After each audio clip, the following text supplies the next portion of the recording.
Hi, this is David McDermott, and this video is to show you how to use the Blender Command Line Helper tool. I made this tool to help with doing Blender command line renders. What are Blender command line renders? Well, basically, it's possible to run Blender without opening up the graphical user interface. And this is useful because it uses less resources and it means it'll render quicker and it'll be more stable. So as you can see here from the documentation, you just type in the command. So basically you're typing in Blender, its location, the file you want to open, and where you want the rendered file to be output to. Now this is quite simple, and people who like the command line, that's brilliant, no problem. I don't like the command line and I don't like using it, so I made this little app to automatically do the typing for me so I can do things quicker.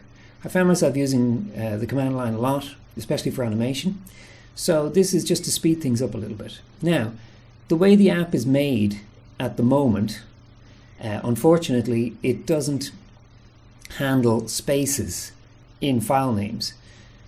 So basically what you need to do is remove the spaces from any paths that we'll be opening. This is very important. Do not rename any of the folders in your Windows installation. For example, program files. That is not good. You would destroy your Windows and it would be a very bad idea. Use the zip version of Blender. I'm going to show you how to do that in a moment. Okay, so this is an example here. So I have a folder, I created a new folder on the desktop, and see the space I've highlighted here, that wouldn't be acceptable.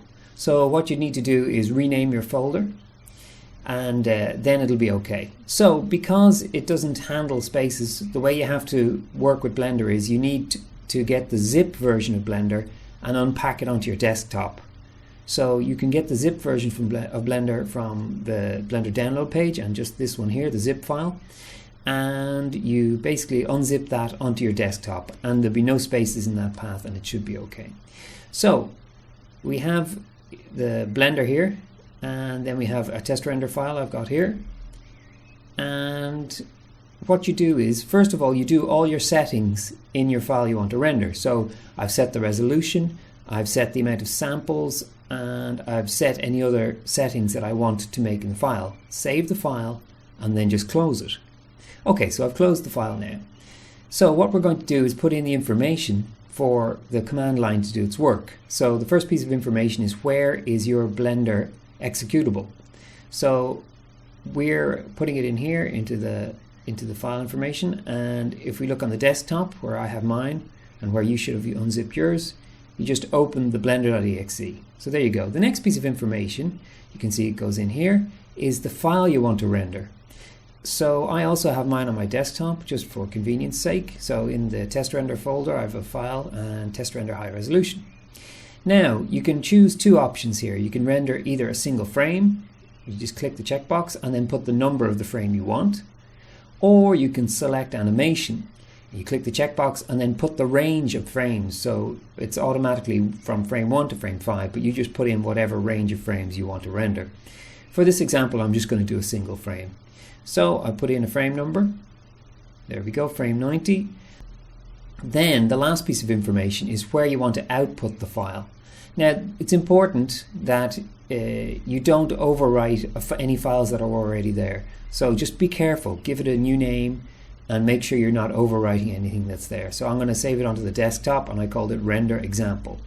So like I said, be careful not to overwrite any important files if you already have a file with that name there, because it will overwrite it. Okay, so there we go, the name, it's got the path, it's going to render out to the desktop, and we just click the render button.